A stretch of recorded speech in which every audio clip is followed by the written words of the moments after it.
All right, everyone, here it is, October Rust Part 3 as promised. This picks up right where the last one left off, so don't be startled. We're jumping right back in. Sorry for the minor audio issues last episode. I think that was someone's heater. It's cold. What do you want from us? And also, sorry for saying Johnny sounds like an affable dumb guy. That's ridiculous. If you've listened to this show, you know I sound way dumber than Johnny or anyone else in the band by quite a large magnitude. So, anyway, enjoy the show.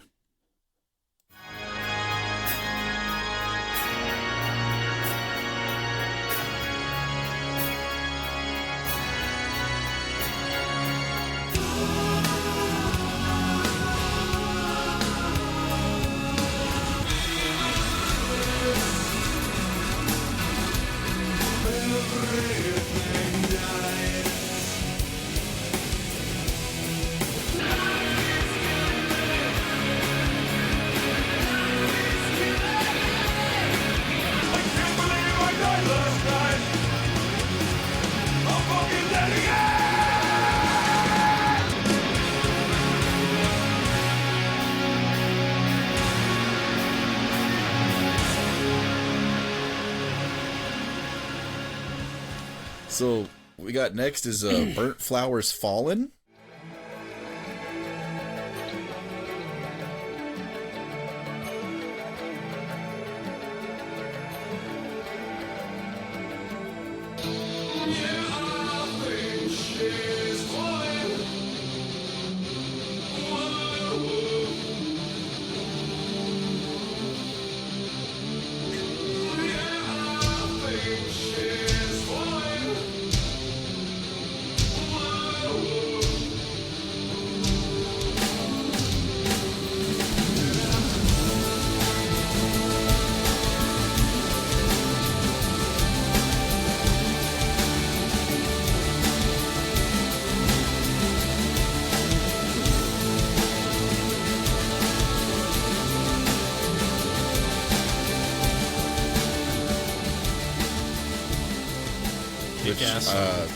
Yeah, you know what's funny though? Like, you were talking about Peter upping his vocal game and like how he had kind of like some new things he did. I think this is the song that demonstrates the most. Oh yeah, he's doing that fucking all over the place.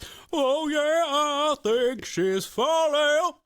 yeah. Whoa, whoa, whoa. Yeah, he's doing a lot of that. Whoa. I can't fucking like do it because I'm not a good singer. It sounds like shit when I do it. When he does it, it sounds cool, but... Yeah, it's like bordering Adamant levels of like, yo, it's like going in there. Yeah, it's so fucking cool. Yeah, it does. It rules on that song. The funniest thing is like the way it first opens, I kept saying to myself, this feels like it would have been a Dead Can Dance song. Yeah, that like Middle Eastern-y sort of opening. Yeah, interest like the exotic percussion and like the kind of the droney kind of sound there. And then of course the guitar kicks in and he starts singing, and that is a song that within like 1 minute you're like, oh, this is just what it's gonna keep. It's gonna do this, then that, then this, and it's just gonna keep doing it. And I could potentially see this one not being a hit for some people, like some listeners maybe, but for me it's another 10. I love because like it may be repetitive, it may not go to many other places, but I think it fucking works. I love the part where it gets quiet and he starts doing the like all of the flowers. Yeah. Like, I think that part is so funny to me. Yeah, and then you get that cool outro with him doing this falsetto, the ooh, ooh, ooh. This song fucking rules. And then the really cool guitar stuff here in the outro as well, like that. Just like it's just he's playing a little arpeggio or something. It's just super like watery sounding and stuff. But yeah, that's all I want to say. Yeah, you're right. It's repetitive, but I like the song is repetitive, but in a way where it feels more like hypnotic, like a mantra. And I think that makes it really work. Like I love it, and like. This is one of those ones too, I don't think would ever work on another album. Like in terms of production, this had to be on this album. Yeah, there's a bunch of songs like that on here. Like I don't think Green Man would work on any other album either. Even though they do have other ballads, but just like just the way these sound, it's just so specific to this album. I would love if this was like there was like a tribute to Peter, like one of those awful tribute albums, and then for some reason Green Man was covered by like Cottonmouth Kings. And they don't know what they just assume it's about fucking Bud, man. You know? Yeah. He's the funniest thing. Like they just add like a guy to start like trying to do really bad white patois over it or something. They're like, yeah, spring, that's harvest. Toasting. They're like, spring, that's harvest time in Mendo, brah. Holy shit. 311 covering it. For some reason, it's all sung to the tune of Down. Know that we have always been Green Man. Like, I love the idea that you would cover something and then just cover it with just their words over one of your own other songs. Like, you just don't even do a real cover. But no, we're gonna. If is that everything for you on that, or yeah. So next up we have In Praise of Bacchus.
Yes, my fucking absolute favorite for like one of my earliest favorite songs of theirs was this. I remember that. I remember this. You like texting me about how you thought. Wait, go. You say it. It said something about like you said it like sound. You thought of The Crow. Eric Draven playing the guitar on this. It's like the way I imagine Brian would say it too. You know, just like hold on a second. Let's see. Like I just personally think that this song like would sound like what you'd hear Eric Draven playing in The Crow. Like when he's alone on the rooftops and he's playing the guitar in the rain. Like I feel like that's what the main riff sounds like to me. You know, and it would make more sense for like an actor like that to like pretend to lip sync to Peter Steele's voice than, you know, half the time they ever get them to do someone else. Yeah. But this is definitely an early favorite. Like, I love I love the tone of the guitar. I think I love the riff, and the verses have like a what I would call like the Ministry distortion effect on them. That really like has a real kind of voice like this. Yeah, yeah, like where I'm like, what's he? I don't even know what he's saying, but I could feel what he's saying. You know? Like, yeah, yeah. The guitars are great on this. I love. It's kind of like.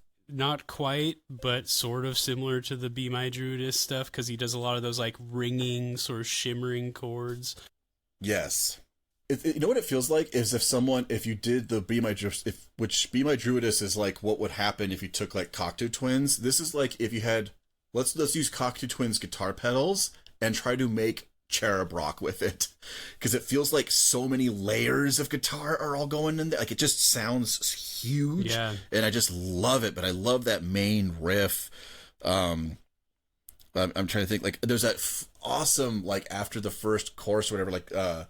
Like it's almost like a lead comes in on that, and it, like a lead guitar, and it sounds like a siren. Yeah, and I thought that part sounds so like hammy, cool. There's like whammy bar thing he's doing that. Wow, wow, wow, wow, wow, wow, wow, wow, wow, wow, wow, wow, wow. I fucking love that. Yeah, I think that shit's fucking amazing. One of the more guitar heavy songs on the album.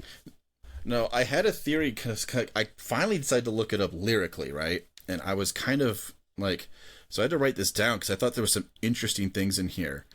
Like, so obviously I was wondering if like, because like who is Bacchus, right? In Praise of Bacchus, and it says that he's the Roman version of Dionysus, and it says in the quote here, and his followers were goat-footed satyrs and maenads, wild women who danced energetically during these festivals. And I was like, well, I think about Be My Druidess and all that sort of thing. Is this more of that witchy woman influence? I think it is. But then I looked a little further into it, and actually this may have been more of a demonstration of something Peter had said in other interviews, which is that, you know, and as we heard on the previous albums, we hate, you know, we're not left, we're not right wing, we're kind of centrists. And so this was actually in praise of Democratic Blue Dog Senator Max Baucus. Peter was a huge fan of a senator from a completely different state who was elected in 1978. And I don't have any citations for this, but a little known fact, I believe he may have often played solo shows for groups Third Way and No Labels. I wrote all of this 3 days ago when I had a 104-degree fever, so, you know, I can't remember where I saw these things. In praise of Max Baucus. Was he from Utah? What fucking state was he from? Montana. Montana. There Yeah. Max Baucus. Do you have anything else for this song? I didn't have too many notes for this. I just, you know, it's good. It's killer. The guitar, I mean, the main things I had were just the guitar work rules, and, you know, I know there was some sort of connection to wine with Bacchus. And, oh god, that's probably what it is, because Dionysus is a big wine guy. Yeah, and you know, red water. I think I forgot to mention that he said that red water was wine. So yeah, like, from that, like he's about talking about chasing away his feelings with red wine on that song. So well, it's also it could be wine, as in he keeps whining about his dead dad. You know, like God, get over it, dude. Yeah, it's been it's been like 8 months. Come on. Quit crying, man. God, you know. And then later being like, man, guys would rather write an album like October Rust than go to therapy. Shit, man. Well, like, no, the song is killer. It was released as a single, which, as much as I 100% love it, do not understand how that would have been released as a single. Yeah. That is like on par with like when Nine Inch Nails did The Day the World Went Away as the single preceding The Fragile. Yeah, that was like the first single from that, right? Yeah, and I'm like, how is this it's a great song, but this is not single material. Like, you weren't going to lead with an obvious choice, like Into the Void, it's like, or Big Come Down. It's like, no, as a matter of fact, Big Come Down will never be a single. Right. Yeah, we're going to stick it like in the middle of the second half that a lot of people will probably never even listen to. Yeah, after La Mer and The Great Below, it's like, oh, don't worry, guys, you'll eventually get Starfuckers. Like one of their worst songs. It's a good, I mean, for one of their worst songs, it's a pretty fun song. It's solidly constructed. I just find it absurd, and it stands out like a sore thumb on the rest of that album. It does, yeah, it does for sure. But yeah, do you have anything else about In Praise of Bacchus? No. In Praise of Bacchus, other than that, I will sing the praises of that song, but that's about it, man. All the backing vocal stuff, but I feel like how many times have I had to say how amazingly layered it sounds? Right. There's only so many ways I can say, once again, another MVP in there is the way the vocals come in, like on the other parts where he's not doing the Weird Al Jorgensen distortion thing. Yeah. Yep. But so next up we have Cinnamon Girl, the Neil Young cover.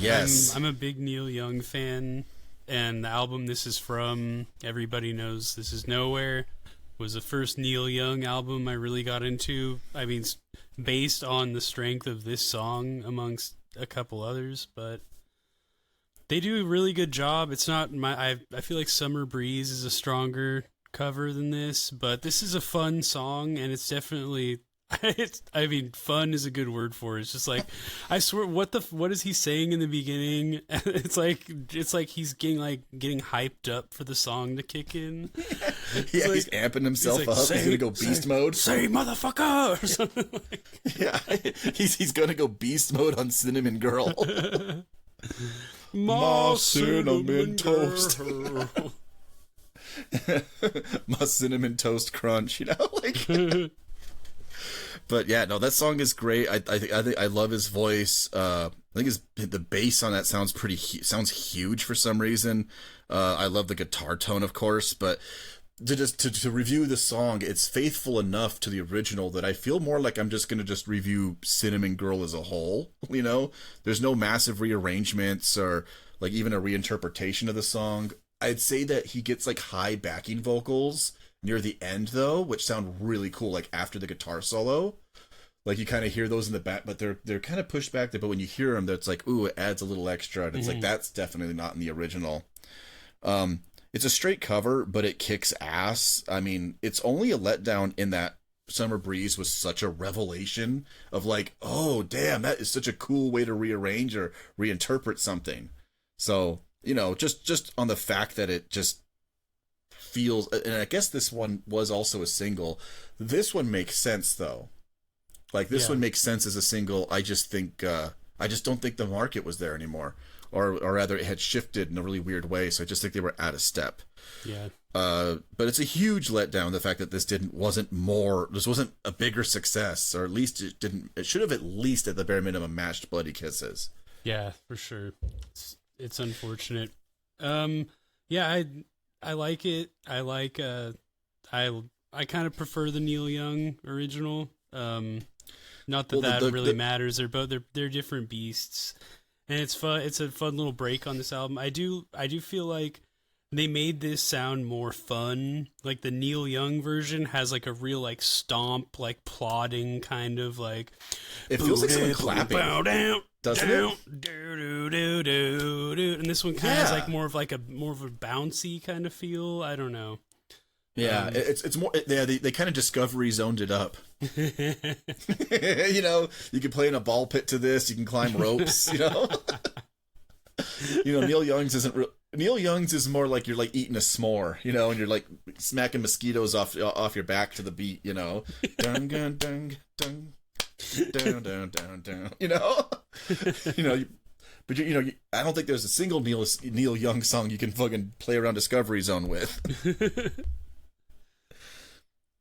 I ain't singing for Discovery Zone. I ain't singing for Chuck E. Cheese. Ain't singing for Dave and Buster's. Not even if they say please. It's just him really mad at like adults playing in giant playgrounds. I got really mad seeing all these great artists and they're just selling out like that. Oh man. So after that we've got let's see. I feel like, by the way, that some of the songs here have like, they're not the same, but they kind of rhyme. They have like they're kind of like their opposite, or not their opposites, like they're cousins. Like I would say that like Love You to Death to me is kind of the Christian Woman of that way, and I would obviously there's a cover, there's Summer Breeze, there's Cinnamon Girl. I guess that would leave Black Number One and My Girlfriend's Girlfriend as kind of cousins, in the sense that they're both kind of the funnier, where like the whole point of the content of the song itself is the joke. And I was just gonna say, yeah, because that leaves these ones here, and we'll get to the last one that I think has a 1-to-1 connection here at the end, but yeah, I just wanted to have the one more part of that, just because I realized I still had that in my notes to make that observation. Yeah, that's a good observation. But I don't think their other albums don't have that. Yeah, I feel like they did like do some like revisiting, like little musical themes and stuff here and there, but yeah, not like that. Like, I mean, "Love You to Death" is a really good analog to "Christian Woman" for this album. But Yeah, definitely. Like the single that everyone from the album everyone loves the most. yeah. So the next one is "The Glorious Liberation of the People's Technocratic Republic of Vinland by the Combined Forces of the United Territories of Europa." Which is code for support the war in Ukraine.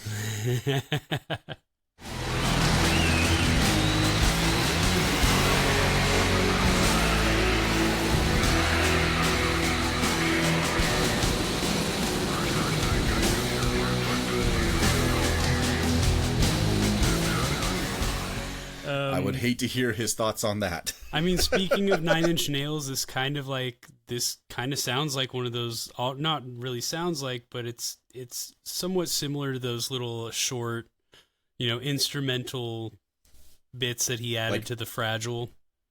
Oh yeah, yeah. I would say like something like "Pilgrimage." Yeah, I can kind of see that. Yes, or even like "Hyperpower" on Year Zero. Year Zero, yeah. I know. I had said this. You had found really cool live footage of them at a show, and they played "In the Flesh" by Pink Floyd. Type O Negative, like they played a bit of that, and I thought to myself, this may be a great example of what would happen if, if their label had been like, "Can you guys do your own version of like "In the Flesh"? Just make it your own." And if like it came in under the wire, like, shit, we don't have time to make a whole song. Tell you what, we'll just give you a taste of that. Like, like what if we had to do our own version of a satirical like Nuremberg rally chant? Yeah. It sounds cool. It feels like something that would have been in like a StarCraft game or something. Like some like a character who's a dictator is like unleashing his forces, and it's like it's supposed to be bad, but like it's done way too cool for you to really hate it. You're like, that looks like awesome. Like the song feels huge, and the Vinland mythos from the band and his use of the color green unfortunately makes me think of the goddamn Kekistan flag. Yeah, they just stole that shit. And all I could think of is Kekistan for anyone who was into that shit, who also loves Pete for like, because they just heard his lyrics from Carnivore and a little bit from Agnostic Front. All I could think to myself is like, Pete probably would have fucking despised you. You would have all been like weird incel basement dwellers. Stop listening to this fucking podcast right now. Yeah, exactly. Turn it the fuck off. We don't want you. This isn't for you. I always love when people say shit like that about any cultural product. Well, maybe it's not for you. And then like a month later, they're like, you guys just refused to see it, didn't you? And they're all mad that whatever they told people to stay away from bombs. You told everyone to go away, and then you got mad they didn't give you money. Well, it's okay. I mean, we're just so wildly successful, we can afford to turn away some right-wing listeners. So yeah, exactly. Like, get out of here, guys. We're getting paid. It'd be funny if we were somehow getting like, we were covering Peter Steele, but we were getting money from a different Peter to do this show. I'm talking teal bucks. Oh, yeah. Yeah. We'll start like slipping in transphobia into the show randomly. Yeah, it's just like extreme amounts. Yeah. I'm talking about like, well, basically we'll just try to adopt the politics from Dead Again, We'll just kind of like, where do we think he'd go next? And that's kind of how we get those teal bucks. I was just thinking all those dorks who would have like adopted that as a Kekistan flag. All I can say is that like Peter would have probably thought of them as like dorky weaklings who, quote unquote, need to work out. Right. like he told his own bandmates, you need to work out. Like if he told them that, he'd tell these guys that. So great. But yeah, the only lyrics in this song, what is it? It's eins, zwei, drei, vier. I probably butchered that pronunciation. It's just 1, 2, 3, 4 in German. Well, fuck, dude. Are we ready for the next one, man? The next one's awesome. Yeah, Wolf Moon.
Hell yeah. What a horrible night to have a curse. It's just the melody to fucking Castlevania 2. Doo-doo-doo-doo-doo. It's a song about getting your red wings. Hell yeah. Wolf Moon. No, it's a fucking... Here's the thing. I say this is a late album highlight. Awesome song. Somehow never given a shitty Ren Holder remix in an Underworld soundtrack. Insane. How the fuck did they never get on the Underworld soundtracks? Right. Or like You got a guy or who's- an American Werewolf in Paris or whatever. Ugh, oh, Jesus, man. I was thinking to myself, like, or even the fucking Van Helsing movie. Van Helsing. Let's go. Van They Helsing. could have they could have covered the they could have covered what do you call it? Fucking Monster Mash for that. You know, like, could you make it like cool? Or Frankenstein. Yeah. Oh, Edgar Winter, man. Shit. Now I want a soundtrack with that on there. In fact, I would say Typo Negative seems like the band that should have been on each and every one of them. The way Joy Division was to The Crow, that's what they should have been to the Underworld series. Although I will say they would have 100% deserved better than that. Yeah. Yeah, like, as much as they should have got that and the money it came with it, they would deserve a way better series. Oh yeah, Fair and I watched the first one not too long ago. I'd never seen it. It's fucking terrible. Like I was they're awful. expecting it to be bad. I was expecting, kind of dumb, maybe just mindless entertainment. It's just not good. It's boring as shit. It feels like you're watching a series of video game cutscenes. Yes, cutscenes from a bad video game, like a 6 out of 10 PS2 game. Like a lot of like people landing like on that crouch position on one knee with the fist on the floor. Yes, yep. Like it's a lot of that kind of thing, and then they're doing like that false like father, like there's a lot of weird dialogue that's like delivered in this like very faux serious way that's like, oh Jesus, man, like know what you are and just be what it is, man. Like, Yeah. oh God, it's like the mistake they did in like the the 90s Mario Brothers movie, where it's like, if you don't like the material you're working with, then like don't fucking do it. Right. You know? Hey, werewolves and vampires, let's have some fun. And they're like, well, we don't think that stuff's really all that great. It's like, well, then don't make it. Get somebody who likes it to make it. Yeah. But yeah, this Wolf Moon is one of the album highlights for me. I can never pick a favorite song, but this has definitely been my favorite on the album at different points, especially like I mentioned earlier, if you watch the live videos of this, like Peter's bass tone and his voice are just so fucking heavy. Like they hit so much harder than the album version. And the album version is great, don't get me wrong, but I think Josh said, that's another Josh thing I read, is, he said, when they're in the studio, they're not opposed to doing, 50 layered instruments on a track. And he's like, so what if we can't pull it off live? We're a different band live. It's a different experience. Just because we can't pull that off live doesn't mean we're not going to do it in the studio. Yeah, like there's plenty of bands that are like that, and I think that's great. It makes seeing them live all the more imperative. Right. Check out how they do it stripped down. Yes. Yeah. And this is a fucking awesome song. The lyrics are funny. It's like, it's about eating a woman out when she's on her period. Again, might be a witchy thing. We never know. Well, you don't think Drax's still in the picture, do you? I mean, he's playing keyboards in the last record. I mean, I'm sure he's in there. He probably introduced him to those old tea bags he got into. You just take one of those used things, put it in a cup of hot water. God damn. Congratulations, man! You got yourself some Drac tea.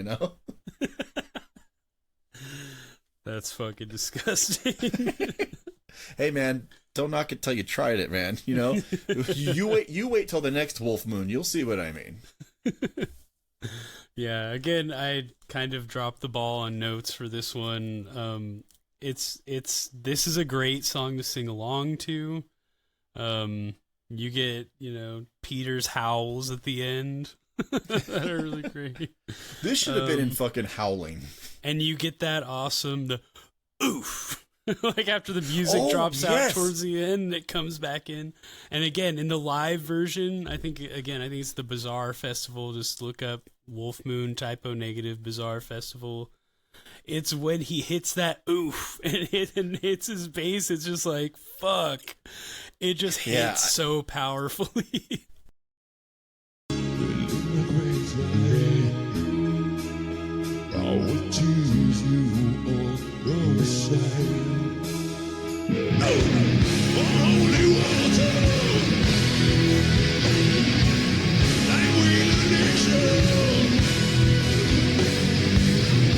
I love any time he has the oofs in there. I think they're always such like a treat. Like Yeah. that's a underrated weapon, and I think the next album has a lot more oofs get used in there. A lot less whoa-woes, a lot more oofs. You know? So what's your review of World Coming Down? What can I say? It's got oomph. You know? But I was gonna say, fantastic chorus. The atmosphere on the song is great. Even this little tiny opening with it, you know, you got a little bit of a reprise of the like Dracula sounding, you know, Yeah. like little keys on there, you know. That's why, for some reason, I always think of like level 1 of a Castlevania game. I always think when you're going up that clock tower near the end, you're like, here it is, man. Better hope you got the holy water. Well, it depends on what game you're playing, but yeah. I never made it that far in any of those games. I've beat them all. What a waste of time my life has been. Like I would brag that, then I'm like, yeah, what do I got to show for that? Hey, nobody cares anymore. Self-satisfaction. Yeah, I guess that's true. But Well, shit, man. do you have anything else for Wolf Moon? No, not really. Like I said, I did not mind you taking the lead on it, because I feel like all I'm saying are the same three things. The backing vocals are great. Blah, blah, blah, this. I love the keys on that. Like, it feels like I'm just, like, repeating myself, but everything I'm saying holds true to each song, so. Yeah. Well, the next song, for me, Wolf Moon, for the longest time, may as well have been the album closer, because the next song, Haunted, was the one that took me maybe the longest to really get into.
Oh yeah, this one, same thing. It took me not as long as Red Water, but it did when it got there though. For me, when it finally clicked, I gotta say, I think it's a secret MVP on this for me now. Oh, really? Yeah. I on an album full of highlights, this somehow still manages to stand out. This occupies the same space for me as Can't Lose You did on Bloody Kisses. Longer, slower, but more layered and atmospheric, I feel this song may be another example of the atmosphere winning me over, since each element has its own little melodic flourish that keeps it from just being a drab mood piece. His vocals, for some reason, remind me of Catholic Mass, and all it had me thinking and wishing was that he would somehow have sang part of the liturgy of the Eucharist, the way I used to hear it as a kid, and the priest would do the whole, what was that? The priest would go, through him, with him, in the unity of the Holy Spirit, all glory and honor is yours, Almighty Father, forever and ever. The priest would always sing that, and on my head I was like, God, I wish I would have had Peter would have done that. You have him sing the liturgy, it would have sounded amazing. And I just realized Catholic Mass sounds like a big goth song. Yeah. Yeah. Like, holy shit! And what are you singing about? Well, I'm singing about death and sacrifice and like eating, drinking my blood and eating my body, and all this really weird stuff. It's like, yeah, Catholics are very goth by nature. But yeah, that is kind of like a lot of what my thoughts on the whole thing are on that song. I really love it, and so but it showed up at the end for me too. Yeah. Yeah. For the longest time, I sort of would tune out a little bit because Wolf Moon felt like such a satisfying end for me, and it was like one of my favorite songs. So it was kind of like almost like a crash at the end of that song for me for a really long time. So once I got past that, then I started to like Haunted a little more. You know what I think it would kind of be like for me is I was trying to think a good example of this. If you took the 5 favorite songs from Amnesiac and you had them in Kid A, so Kid A was 15 songs, I feel like whatever the last song or two on there would be probably wouldn't grab you anymore because it's almost like it's too much of one thing. Too much of a good thing, even. It's like, I don't know. It's like having your 5th course in a meal. Everything is excellent, but it's not going to hit the way the first bites did, Yeah, how long is this album? I forgot to look that up. It feels like a long album. 182 minutes. Oh, no, wait, that's the Fragile. Okay, so we're at 72 minutes, 49 seconds. That's a fucking I knew it. long album. Oh, that was back when they're like, how much can it hold? 74? We'll give you 73, Yeah. Get that value in there. I remember Load doing that. And a lot of hip-hop albums did that too. They're like, well, we only got 8 songs, but this thing could be 22 tracks if we add a lot of skets. Yeah, a lot of new metal albums were just long as shit too. And you're like, man, these things could benefit so much from editing. Like, they could have made this not at all, Yeah, yeah, they should have just like edited this band's name off the contract. Yeah, they should have shot them into fucking space. But yeah, I don't have too many notes for Haunted. Peter's lowest vocals yet, maybe on this one. He's singing about hating the fucking morning, just like on Suspended in Dusk. That was my other note. Who can't relate to that? Fuck the morning. God, I hate waking up in the morning. That's exactly what it was to me too. I just realized that this was what I had imagined in my mind Suspended in Dusk to sound like. I kind of knew that you were going there when you mentioned the songs with Cousins. I was like, oh, yeah. Yeah, but for some reason I kind of put it more as in the Can't Lose You as the finale. So that's kind of how I felt about it. And also in the way that Can't Lose You kind of repeats. No, it's okay. No, that's a totally fine, valid point to make, man, because it is kind of a cousin to both of them. Yeah, just sort of like, but Suspended in Dusk wasn't necessarily, it wasn't on the original album. It was only on that, like, re-release of the album. Oh, that's true. But let me turn the light on 1 second. Yeah. You look like you're being... It's too fucking dark in here, man. It looked like you should... It's too fucking dark in here, man. It looked like you should have had some like a voice disguiser going on, like the whole entire part.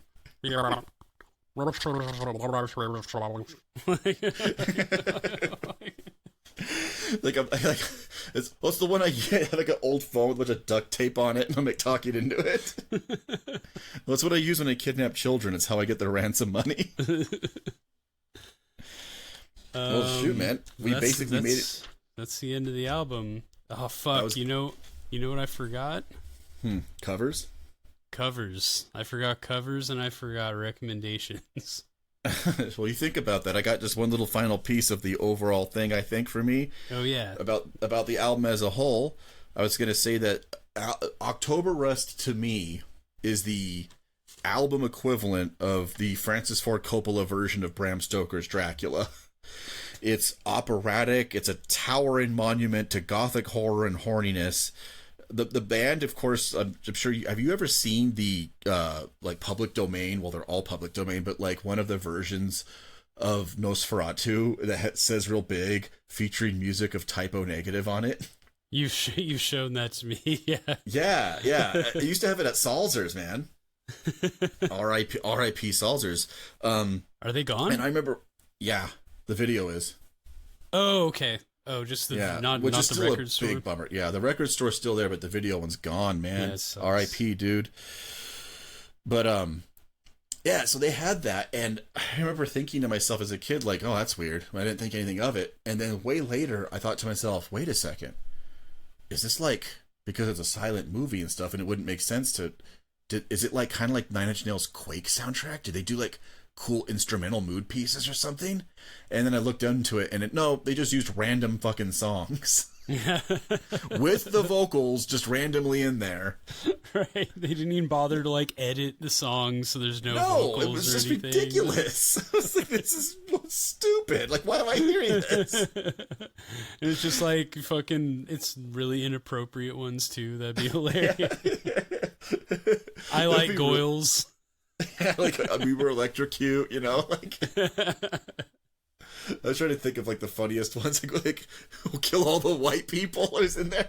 And it's when Nosferatu's killing everyone on the ship. Kill all the white people. Oh my god, it's just a machine screw for the whole movie.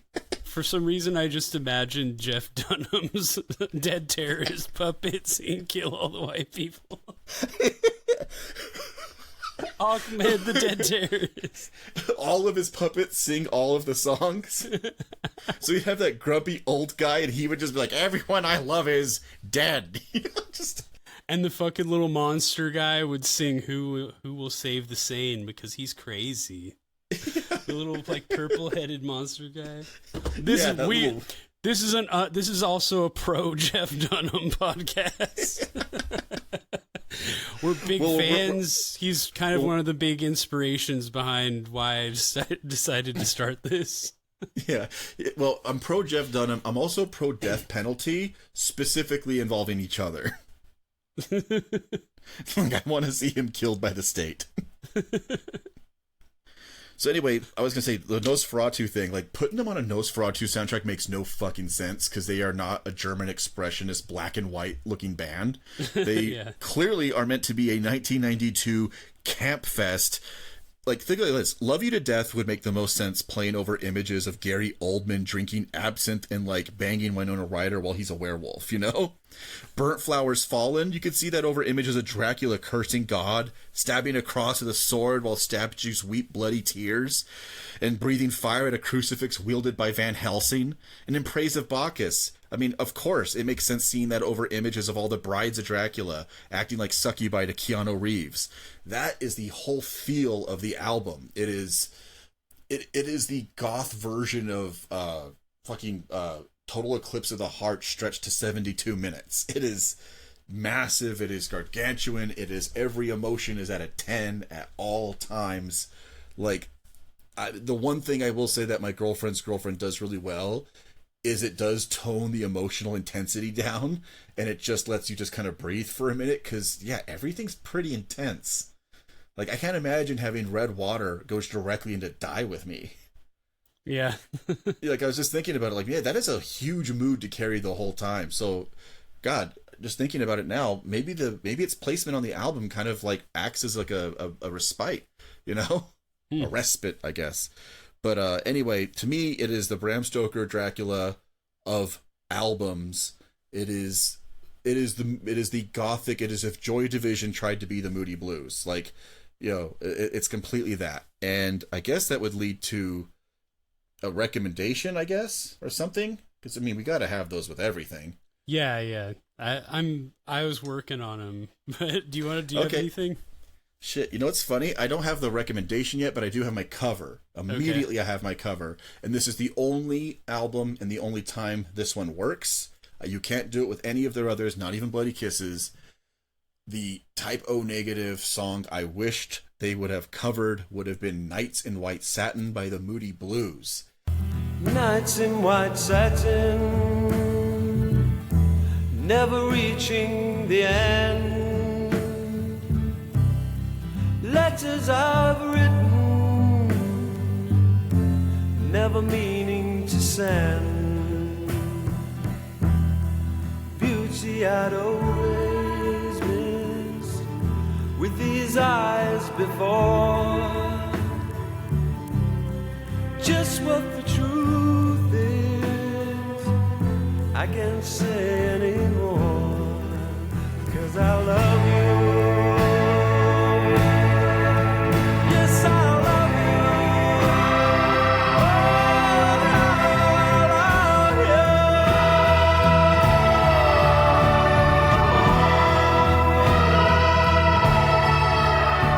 Everything from the guys, like the crescendo builds up with him doing the like, 'cause I love you, and then the backing vocals all come in at once, and you have to include the last part too, where he does the weird poem at the end, all seriously low voiced. The breathe deep, the gathering gloom. Like when he does that, yeah, Peter would be fucking natural for that. You know, and then the orchestral music that sounds like it came from a 1930s horror movie, like it's all there, all of it. It is like swooning, it is gorgeous, it is 1,000% something that would have been right up their wheelhouse specifically for this album. Nice. Yeah. I like it. So mine would be, it's a song called, Pictures of Matchstick Men by Status Quo. I would love to hear Typo Negative cover this with just Peter singing. That would be fucking amazing. I can only imagine how amazing that would sound. If only it was made available somehow, like on a soundtrack. Yeah, I mean, but I wouldn't want to hear it unless Peter was singing. I wouldn't want to hear it with any other aging rock stars that need to be multi-tracked 80 times to sound remotely listenable. Cue the Winter Wonderland part in here. But I actually, you know, I would say this kind of popped in my head. I didn't really prepare this. I feel like a dick, but Bauhaus Spirit, but like the weird alternate mix of it. Which one? Like, because I'm trying to think. Because one of them I say sounds like modern English, and the other one sounds sounds very odd. Like the album version. Yeah, the album version is the weird sounding one, but like yes, the single okay. mix or whatever that. Yeah, the more like bright poppy sounding version.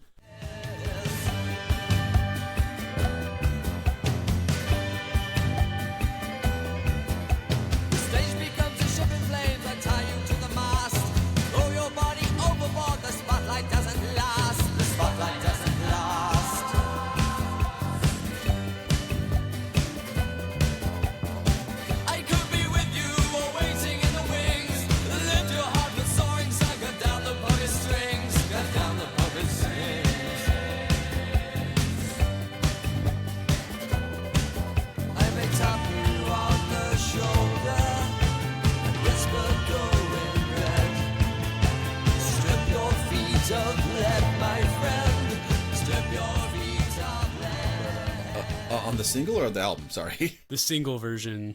Okay. The more the more brighter, poppier one. Because the album version is more like, it's almost like discordant and kind of just them chanting, "We love our audience! We love our audience!" Like, yeah, it sounds like frenzied. It sounds a little like they're going insane doing it. It sounds like they've all done a ton of cocaine. And then, "We love our audience!" like over and over again. No, that's a fantastic cover. Like I will say that like I've referenced like a few elements of classic rock bands. I mean, classic goth bands. As a matter of fact, I think I just realized what my recommendation is going to be for this. I recommend only because I just think this band's fucking cool. Everything about him's great. I would recommend Red Lorry, Yellow Lorry. I would say start with just the singles. No joke. Like, there's a singles collection of theirs, and it's specifically called The Singles.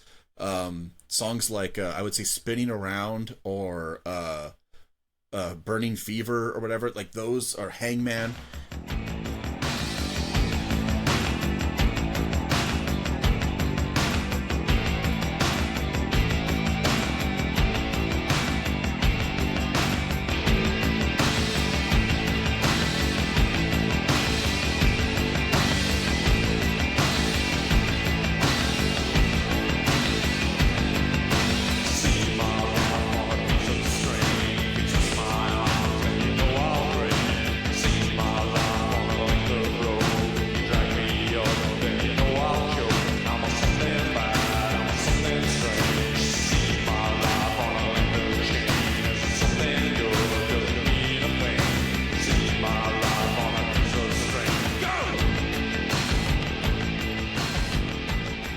any of those, like you hear that immediately. It's got like it's like, what if the Sisters of Mercy's guitar tone sounded more like a combination of, it sounded almost more hardcore, like Big Black, but it also at the same time, like the guitar itself sounded like a hint of Ennio Morricone, like just a hint in there. Like it really makes it cool. And they're one of those like goth bands from like the 80s from the UK that for whatever reason, like nobody really has ever heard of. Like they're very hard to like hear anyone recommend.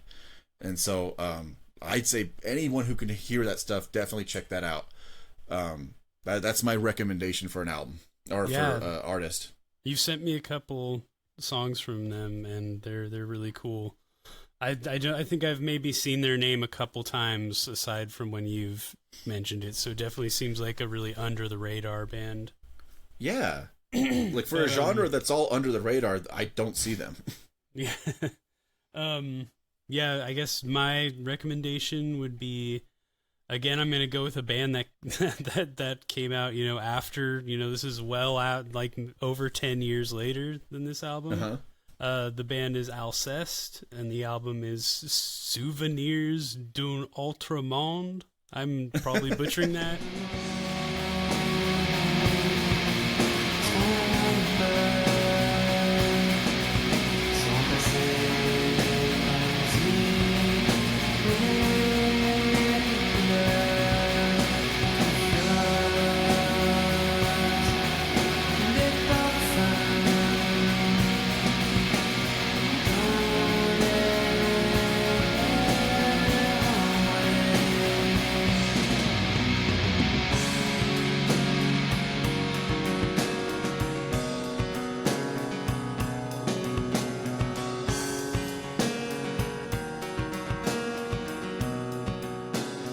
They're a French, they sort of started out as a black metal thing, but it definitely became much more like shoegazy, sort of pastoral, very pretty.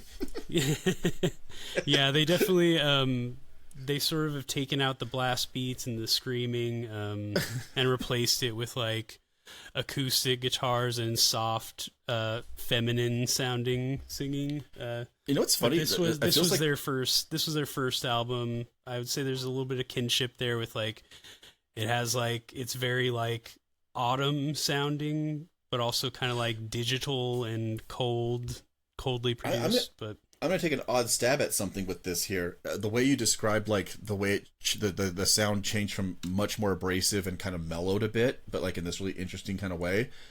It makes me think of, and the first thing that pops to my mind would be 80s Swans to 90s Swans, when like elements of like more pastoral folk and stuff kind of showed up in there, and like Jarbo's singing took way more of like front and center.